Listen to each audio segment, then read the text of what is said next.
Hey, you awesome folks! Thanks for taking this journey of discovery with your guide, Keith Haney.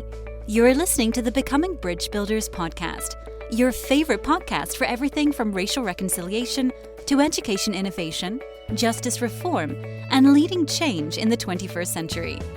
This podcast is for people who love to be challenged with difficult topics, but want practical solutions to solve these challenging issues. Becoming Bridge Builders makes change possible. Each week on the podcast, Keith invites innovative thought leaders to share how they are building bridges in their area of expertise. You will hear breakthrough ideas and concepts that are changing the world.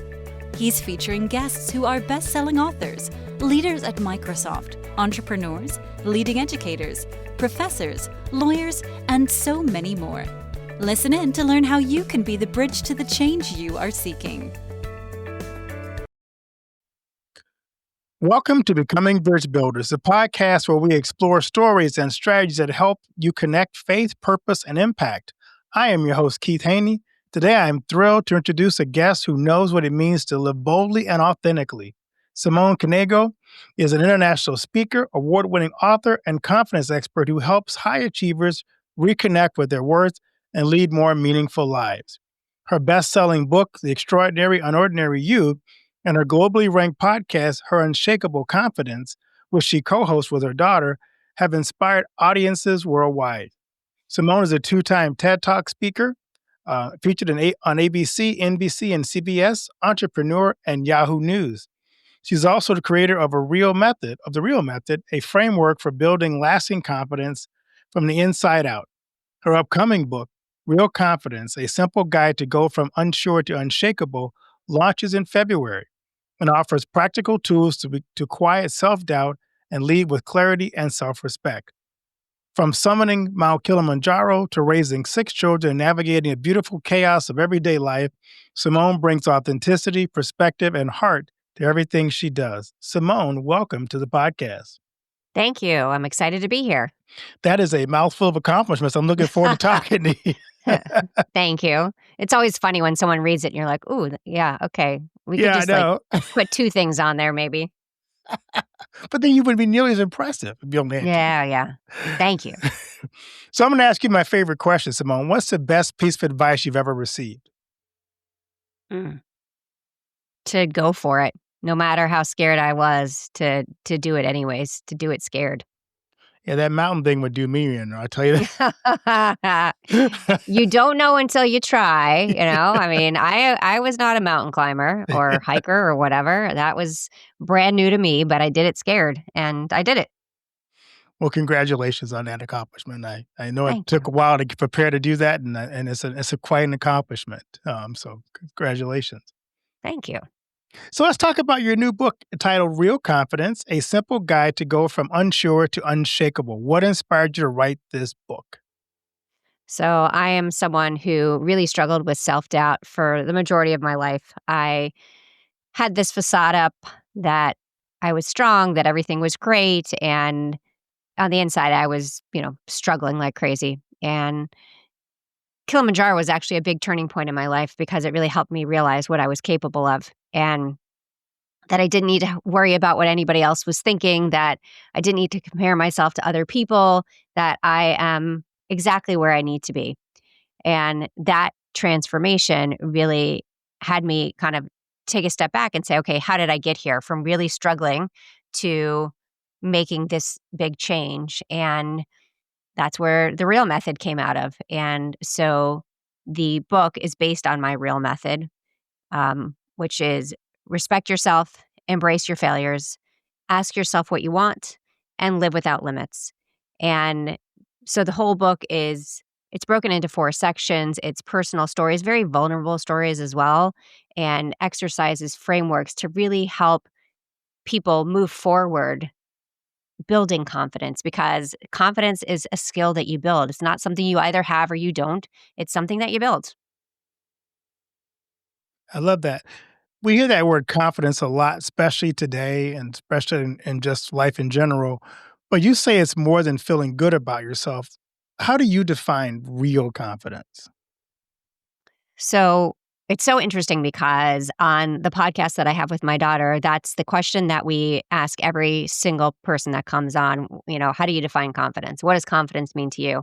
And every single person has a different answer, which is what makes it amazing, right? I mean, confidence is what it is for you.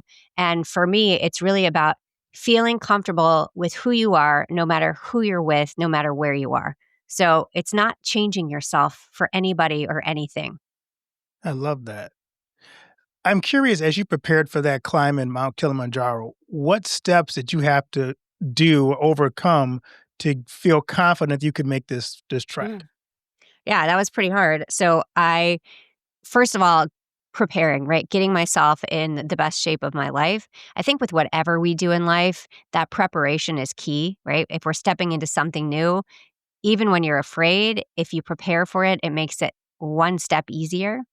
So I worked out like crazy. And then I had to work on my mindset because that was really the biggest obstacle in my life was the way I talked to myself, the way I saw myself. And so, really focusing on the words that I would say to myself because your thoughts become your reality. Your words become your reality. The more you say negative things to yourself, the more you believe them. And that's how you act. And so, for me, it really was about telling myself that I'm capable of every step of this. Now, was it easy? No, it wasn't easy. But, it was a constant reminder like, you've got this. One more step, one more step. So you've created the real method, a framework for lasting confidence. Can you break down what the real stands for and how it works? Okay, yeah. So let's go through all the steps. So, um, respect yourself, embrace your failures, ask yourself what you want, and live without limits. So I started with self-respect because I think that's foundational to anything we do. I remember as a kid being taught to respect my elders, my peers, but never once do I remember being taught that the most important person to respect is myself. So the idea of self care and setting boundaries and making sure that your cup is full, right? We always worry about everyone else. I mean, especially for me as a parent, everybody else has to be taken care of first. But that's not always beneficial, right? If we're leaving ourselves behind, like we have to take care of ourselves as well. So, and also we talk a lot about demanding respect from people. Like when we walk into a room, we're going to demand respect. For me, it's about demonstrating it, right? If I demonstrate respect to myself, that's how people are going to treat me. But if I don't, then the way they're going to treat me is a way I don't want to be treated. So I need to respect myself first. And then I can go into the second part. So the second part is embrace your failures. We have been, as a society, I think that we have focused on that failing makes you a failure. If you failed at something, you're a failure. And failure is, first of all, it's a bump in the road. Second of all, it's a learning experience. So failure is absolutely part of success. It's not mutually exclusive of it. And so I think we have to completely look at that differently and go out and fail. If you go out and fail, it means you're trying. It means you're doing things. If you're not failing, it means you're sitting there doing nothing, right? True. So it's good to fail. It is good to fail. So it's really changing our mindsets on what failure is because it's not a stop sign. It's not oh, you can't do this again. It's like, oh, what did I learn? Right? So failing is learning. I love that. And I just had a guest on my podcast who works in the tech industry. And she said that what we learned in tech is fail quickly because it's cheaper to fail quickly as opposed to, Ah, you know, drawing out this project or this new program or this new computer thing. Fail quickly, learn from it, and move on. So I like that. And when I was in the parish, there was a book came out by John Maxwell, Failing Forward. And mhm. it gave permission to fail, like you just said, because you grow from that. And so in our organization, we always said, we're going to do a lot of things. We're going to try a lot of things. We're going to fail at a lot of them, but it's okay if you fail because we're learning from it and we're growing. So I like that that's your Yeah, part of your yeah. I plan mean, there. it's huge. I mean, again, for me, when I was younger, failure meant like you're done, right? Don't try again because you're not good at that. And that's not what it means. It means like you just have to try something a little bit differently. But it is a hard one to get over because society tells us that, oh, if you fail, ooh, what will other people think? Who cares what anybody else thinks, right? If you're Right. being a good person, who cares? I'm curious too, as you think about that one, that can really impact your first one too, the whole respect yourself thing. If you're so caught up and not able to learn to respect yourself, failure really becomes harder because it really does impact you in a very personal way if you see yourself as a failure. So I think that's always those two kind of play off each other really well.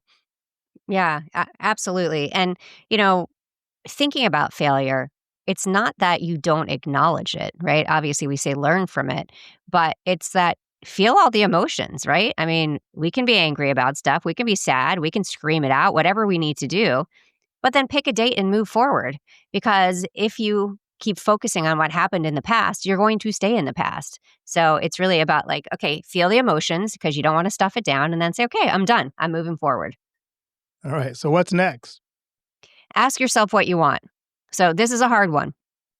Most people do everything for everybody else, right? And we uh, rarely sit back and say, is this what I really want? Is this what I want to be doing? Is this what I love? Am I happy in this situation? And it's really interesting, especially I've found with women that they don't have an answer to that question. The majority of the ones that I've talked to. Well, nobody's ever asked me that before. I mean, I'm a stay-at-home mom and this is what I do. I take care of the kids. Well, what do you want? I have no idea. And so I always say to think back to when you were a child, right? The child that wanted to be the rock star, the astronaut, the whatever, the actor, that child still exists. And it's figuring out the things that you can do in your life to kind of fill that piece. I'm not saying go out and quit your job tomorrow, but what I'm saying is that there are things that you can do on the side, right, that really can make you happy. So, volunteer work, maybe you were an artist and you gave it up because you had to get that job.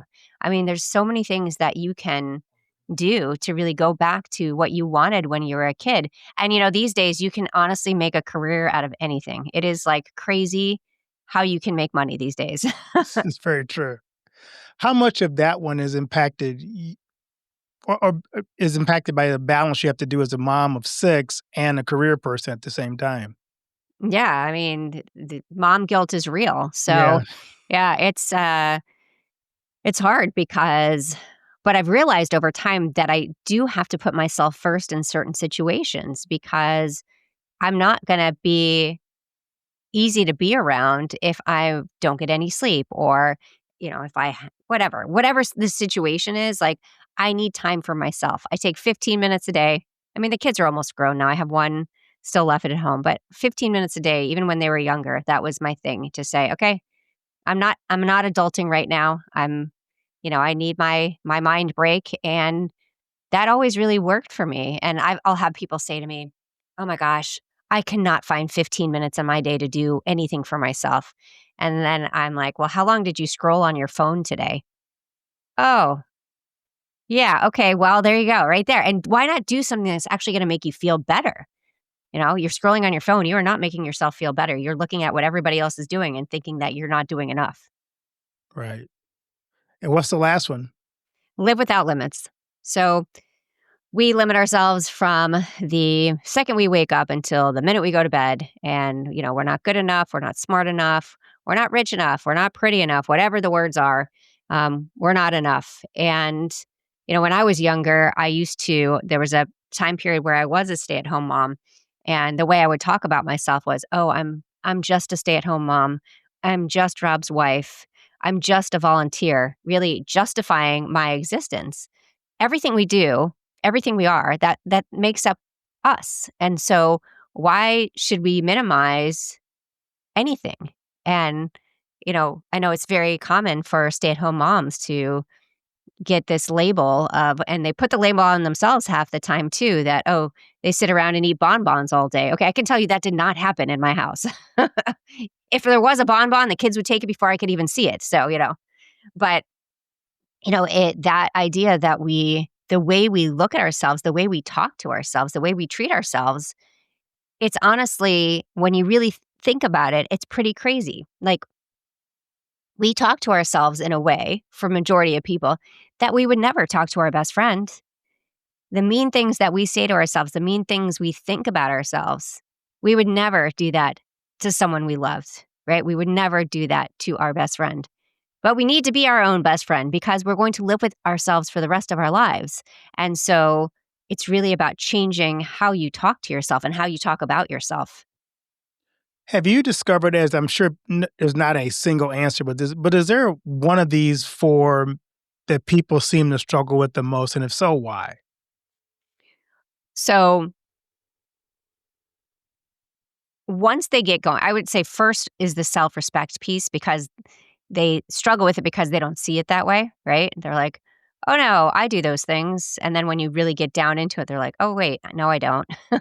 and But I would say, I think the hardest one is asking yourself what you want because, we believe that we have to do. I mean, this was me too. Like, I have to do what I have to do. Like, this is it. Like, I don't get a choice in things. Like, this is every day. This is my day. This is what I do. This is what I do. Um, but it's not true. Like, we do get to sit back and say, wait, what do I want? Like, how do I want to show up every day? And with when my kids were younger, it was, oh yeah, you got to be at every game, you got to be at every, play, you got to be everywhere all the time. And it's okay to miss a few things, right? You have to prioritize. Everybody talks about having a balanced life, and I don't believe in balance at all because you're setting yourself up for failure. Yeah, nothing is ever going to be perfectly balanced. And so there are days that are going to be more focused on your family, maybe more focused on you. And then there are days that are going to be more focused on your work. But when we say, oh, yeah, I want a balanced life, you're already telling yourself that, you're not going to be able to do it. So I prefer to say prioritize, see what you really need in the moment instead of focusing on, something that to me is not attainable. I find that your method is quite unique and is different from a lot of the quick fix confidence tips you see online. So kind of tell us how what you discovered and what you worked on is different than kind of the false, pick yourself up by your own bootstraps confidence things you kind of see, or just kind of walk us through how you see yours as being different. Yeah, I think it's because it's really about being real, right? Being exactly who you are. We're not faking it until we make it, right? We're not pretending. We don't go out there and say, oh, everything's perfect, right? That's not life. I mean, I don't know one person in my life that doesn't struggle with something, right? Everybody struggles with something. But we always try to pretend that we're okay because we don't want to show weakness. Well, guess what? That doesn't really work. And so as soon as for me, like every time I've had a conversation with someone where I've talked about what I'm struggling with, it's truly amazing the response I get because all of a sudden they'll start sharing as well. And we're for some strange reason in this world, we are so worried about what everybody else thinks that that's how we live our lives. So, yeah, really focusing on being authentic. And I really talk about the idea of not faking it until you make it, but saying it until you become it. Right? The idea that the words that we say about ourselves and to ourselves, like we can build ourselves up every day. Like who wants to wake up every morning and say, "You know what?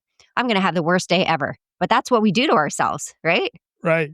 So, I mean, why don't you try tomorrow and wake up and say, I'm going to have the best day ever. And these are the things I'm going to do. And if I don't accomplish everything today, that's okay because that's what tomorrow's for. Exactly. I love that. As you think about writing this book, what are some simple things that people can learn, exercises from your book that they can apply today to begin to build that quiet self confidence, or quiet that self doubt, I should say? Yeah. So I'll give you one little mindset hack that I like to use that has really helped me because we all have that voice in our head, that I call it the what if whisperer. Oh, what if they judge you? What if you fail? What if you're not enough? What if you're dressed inappropriately? Whatever it is, the what if, what if, what if. And so my mindset hack has a very creative title. It's called Control Alt Delete. So back in the day, it's what you would use to reboot a frozen computer. Now it brings up Task Manager. I don't know what Task Manager means, but that's what it does now.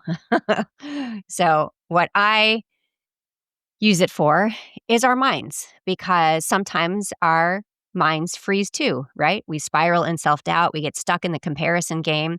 So control is about awareness, right? We have those thoughts coming into our head and we have to start being aware of them because they're not real, right? It's the story that we're telling ourselves. So is it helpful? Most of the time, not. Is it making us feel bad? Most of the time, yes. So control is the awareness piece. Alt is alternative. Tell yourself a better story. Instead of telling yourself you can't do something, yes, you can. Watch me, right? Instead of saying, what if I fail? How about when I succeed? Again, the more you say positive things to yourself, and it's not about toxic positivity, it's about reality because you are capable of these things. It's just you like to talk yourself down so that you don't believe it. And finally, delete. Delete the habits and beliefs that don't serve you. Delete the apologies. Delete the idea that you're not enough. Delete the idea of waiting until you feel ready. I love to say that, especially when I work with clients, waiting until you feel ready is like waiting for IKEA instructions to actually make sense. It is not going to happen. Okay? Do it now. Take action now. I used to live in Chicago, so I'd always pass by the IKEA store. I didn't go in it, but I just always passed by it. So you work a lot with people, and I'm curious. I'm sure you get this enough from people, a lot from people. I'm not enough. How do you help them move from I'm not enough to I'm capable and worthy? Yeah. Well, my first question is, why aren't you enough? Mm. Like, why do you think that? Okay. Yeah. I mean, so when you start with putting it back on them to say, explain to me what your idea is of being enough and explain to me why you feel that it isn't enough. Because I think most of the time it's this comparison, right? We're looking at everybody else and thinking, well, why isn't our life like that? But the issue there's two parts of an issue there. One is we're usually comparing ourselves to something that doesn't even exist, right? We look at someone's shiny moments. We look, oh my gosh, this person just got a huge raise. Well, we have no idea what's happening in the rest of their life, right? Who knows? They could be in the middle of a divorce as well. So we always look at everybody else and think that, oh, their life is so much better. And when you start having real conversations with people, you realize that it isn't, right? And the other thing you realize is that there was a guy who, and I have to look up his name, but he did this. He decided he was in corporate. He decided to quit, and he wanted to have like 10,000 coffee shop conversations with just random people to kind of find out about their lives, what they were doing, and if there was a common theme. And the one common theme he found is that nobody knows what they're doing. Nobody has it all together. And I think that's hilarious because we're always so worried about everybody else, right? And the second part of that problem is that when we compare ourselves to others, like they don't even know that it's happening, right? So you're sitting there comparing yourself. The other person isn't even thinking about you, right? So often we're so looking at, oh my gosh, what if they judge me? What if they this? They're not thinking about you, right? They have their own issues in this world. But we love to build up this big story in our head that, oh my gosh, what's going to happen? Nothing's going to happen. So tell us about the podcast you do with your daughter. What led to you guys doing a podcast together? Yeah. So, one out of my 6 children will talk to me in a podcast. That's pretty good, actually. Actually, one of my oldest daughter came on for one episode and she said that was the worst thing ever. She will never do it again. It is way too stressful for her. But the daughter that I have the podcast with, Olivia, she was diagnosed with Crohn's when she was 16 years old. And that was one of those moments where, her life plan, she's a lawyer. She's in law school right now. She's second year in law school. And she was like, I just want to eat around the world. Like, that's what I want to do. I want to travel the world and eat all the weird things. Okay. And then she got this diagnosis and she was, of course, devastated. And so the first thing we talked about was that you have to feel all the emotions and then you pick a day and you move forward, just like we talked about with failure. And it was fascinating to watch how well that worked. I was like, do it all, scream, cry, whatever you need, And they put her on like we call it the white trash diet. It was like white bread, white rice, mashed potatoes, everything. Like there was no vegetables, there were no meats. And so she was like, oh my gosh, is this going to be the rest of my life? And I'm like, no, it is not going to be the rest of your life. But that's exactly what she did. She picked a date, she moved forward, and she hasn't looked back since. And so we have really fun conversations. we started doing Instagram lives, like just talking about whatever we were dealing with. And then we said, why don't we make it official? Let's start a podcast. And so it's been 2.5 years now, and we drop an episode every Tuesday. It's called Her Unshakable Confidence. And the goal was to get her there quicker than I did, right? To help her build confidence so that she feels like she can get back up when she falls. And it's working pretty well. It's pretty fun to watch. She actually, one of the other students in her class said, when the teacher calls on you, you always seem so confident. Why is that? And she said, oh, I have a podcast with my mom. I practice. Have to think on my feet all the time. I was like, oh, that's pretty good. That's so cool. So we're going to dive a little bit more into you. Was there a time in your life when you felt completely unsure? And what helped you become unshakable? Mm. For a long period of time. So if we go back to high school, I had an abusive boyfriend in high school for 3 years, and that really set me down the path of self-doubt, and I did not address it. When I finally ended the relationship, I stuffed it down, right? I have amazing parents. My dad passed away in 2019. My mom is still alive, but my parents' generation was very much of what will other people think? Let's not talk about it, that kind of stuff. And so I didn't. I shoved it down. I mean, my husband knew about it, my kids knew about it, but I've never told anybody else about it. And I realized, in my 40s, and I'm 53 now, that I never addressed it. And this is one of the reasons that I struggle so much, because I just let it kind of fester and didn't talk about it. And for me, and this isn't true for all women, but for me, it was such a relief when I started talking about it. And the other thing I found was that when I started talking about it, other women were willing to share their stories as well. And that connection, I think, is huge. So that was the beginning of my unsure, and so many years of being unsure. And my big transformation was really Kilimanjaro. I mean, I had another moment before that where I was at an event, and they played this video by Colby Calais, and it's called Try, and it's about peeling off the layers and really showing your authentic self.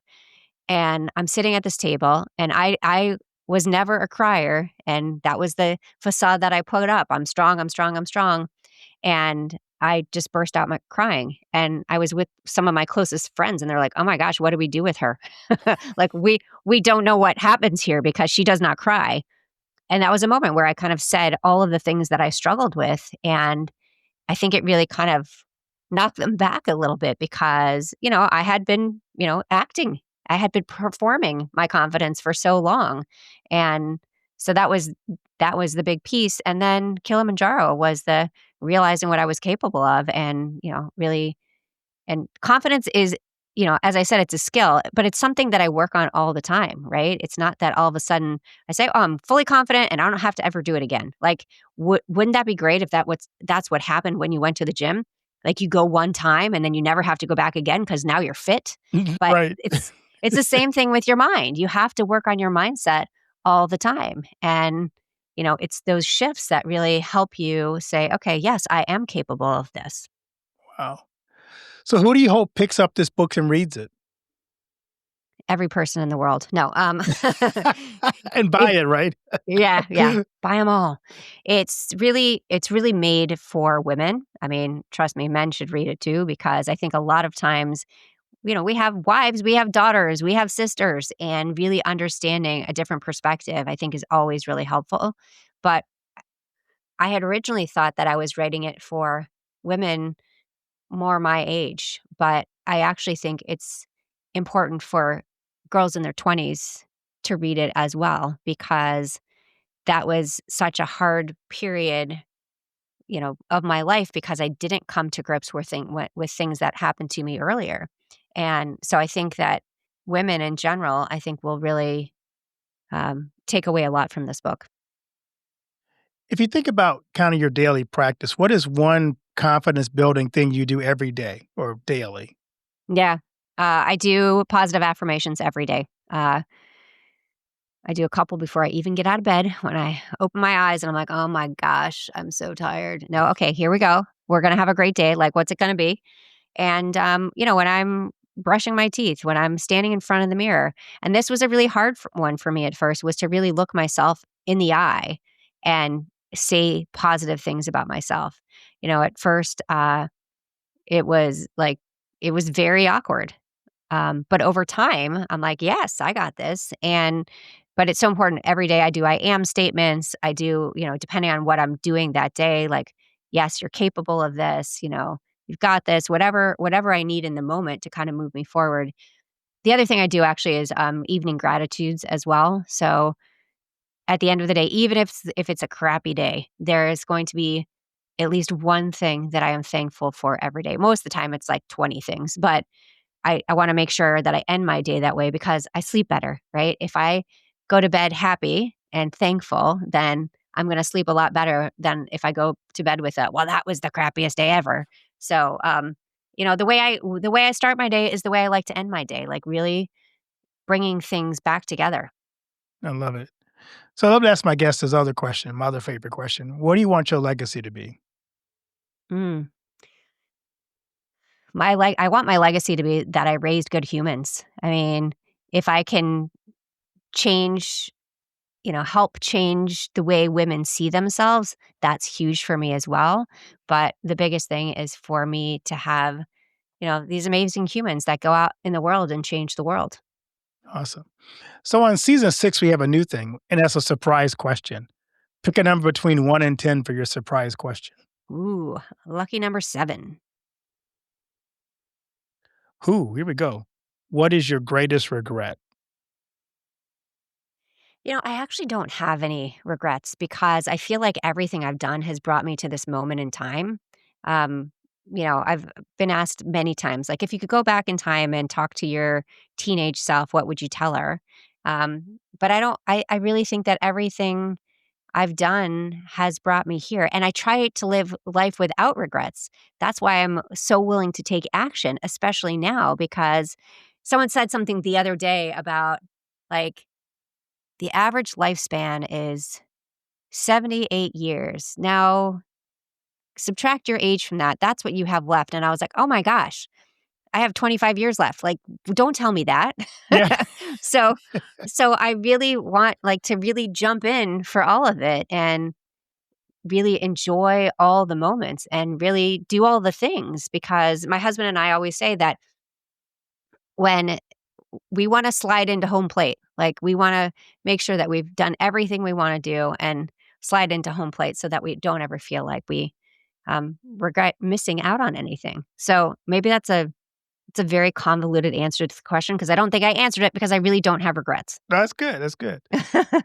So as we wrap up, if you were talking to a 25-year-old female right now, what would you like to tell her as a leaving Mm. message for her? Well, I would start with that. We so focus on change in our lives, right? We need to change different things. We need to change the way we look so that we fit in. We need to make sure we have the bigger car and the bigger bank account, all those things. But really, what we need to take a step back and do is change the way we see ourselves. So, the idea that you don't need to change who you are, you need to change the way you see yourself.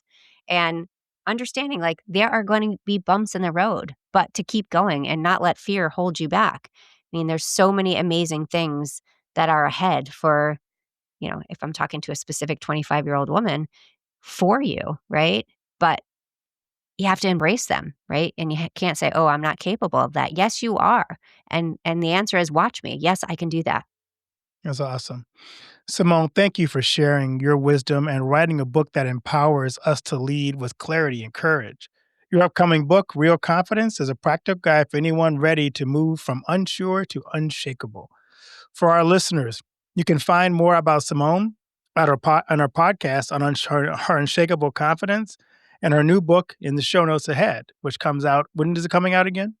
February 17th. February 17th. Today's episode inspired you. Please subscribe and share it with a friend. Leave us a review. It helps more people to discover becoming bridge builders.